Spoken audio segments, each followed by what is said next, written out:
नमस्ते विद्यार्थियों। कल हमने अर्थबोध के साधनों को पढ़ाना प्रारंभ किया था और आपको यह बताया था कि किसी भी शब्द को हम सुगमता से समझ पाएं, यह अर्थबोध है।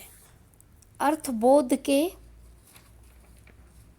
हमने आपको लगभग 8-9 बिंदु बताए थे और उनमें से व्यवहार और आप्त वाक्य को समझा दिया था। आज तीसरा बिंदु समझाते हैं विद्यार्थियों। तीसरा प्रकार है व्याकरण। व्याकरण किसी भी भाषा को अनुशासित रखता है, नियंत्रण में रखता है और व्याकरण के द्वारा ही भाषा को समझने में सबसे अधिक सुगमता होती है। भाषा में व्याकरण से अधिक स्पष्टता और शुद्धता आती है, इसलिए व्याकरण का सहारा लेना पड़ता है।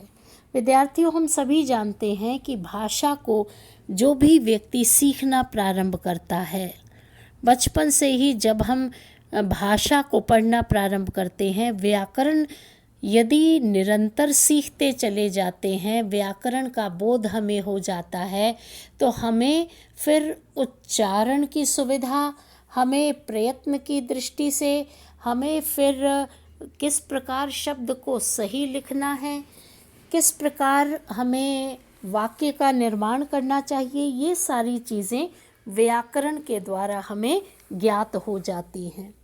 भाषा से जुड़े हुए जितने भी पक्ष हैं, चाहे वे वाक्य हों, चाहे संज्ञा, सर्वनाम, विशेषण, कारक, समास, संधि, ये सब वाक्य को शुद्ध बनाते हैं और इन सब का प्रयोग करके, इन सब को सीख करके ही हम शुद्ध वाक्य को लिख पाते हैं। इसलिए विद्यार्थियों, शुद्ध लेखन के लिए, वाक्य सही लिखने के लिए, अर्थ का बोध हो पाए, व्याकरण ही सबसे ज़्यादा महत्वपूर्ण जानकारी देता है और इस व्याकरण से ही हम अर्थबोध को सीख पाते हैं। अगला बिंदु है विद्यार्थियों उपमान। उपमान का अर्थ होता है समानता। हम काव्य में पढ़ते हैं कि जो कवि है वह अपनी कविता में उपमान का प्रयोग करता है, वह प्रकृति की चीज़ों में समानता देखता है। यह उपमान भाषा विज्ञान में समानता और सादृश्य कहा जाता है और कुछ संस्कृत के आचार्यों ने इसे प्रमाण कहा है और यह कहा है सादृश्य के आधार पर जिस अनेक वस्तु का बोध करवाया जाता है उसे उपमान समझना चाहिए। और किसी भी वस्तु की जानकारी देने के लिए यदि हम किसी दृष्टांत को, किसी उपमान को अपनाते हैं तो यह आवश्यक हो जाता है कि उसके लिए हम आधार देखें। अतः जिस भी वस्तु से किसी की उपमा दी जाती है, समानता प्रकट की जाती है, जब व्यक्ति उस वस्तु को देखता है तो वह आसानी से समझ सकता है कि आचार्यों ने, कवियों ने इस प्रकार के उपमान का प्रयोग किया है और भाषा की दृष्टि से यह महत्वपूर्ण दिखाई पड़ता है। इसलिए उपमान अर्थबोध का एक महत्वपूर्ण साधन है। अगला बिंदु है विद्यार्थियों कोश। कोश शब्दकोश, कोश पारिभाषिक कोश।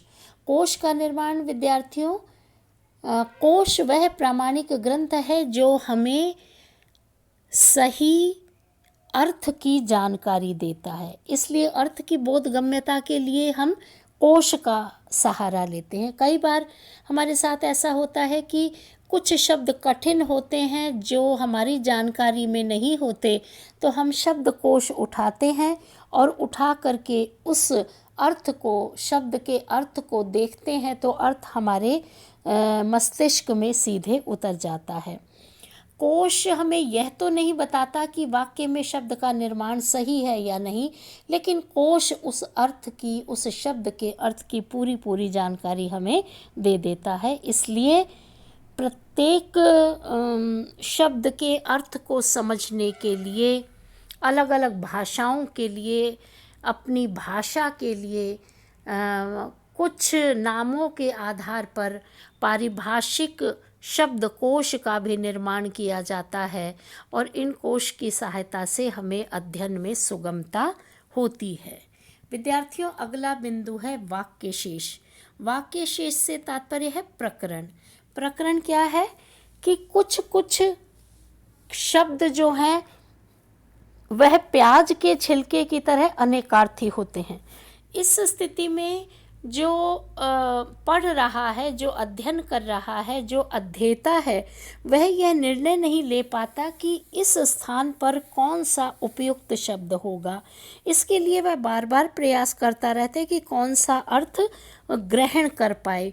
और अनेक शब्दों में से जब एक शब्द को छांटना होता है, देखना होता है, तो ऐसी स्थिति में वाक्य शेष का सहारा लेना पड़ता है। और आचार्य जैमिनी ने भी कहा है, संदिग्धेषु वाक्य शेषात् में स्पष्ट कहा है कि अर्थबोध में कठिनाई होने पर प्रकरण की सहायता लेनी चाहिए। तो विद्यार्थियों, आज हमने 3-4 बिंदुओं पर चर्चा की और अर्थबोध के साधनों को बताया। धन्यवाद।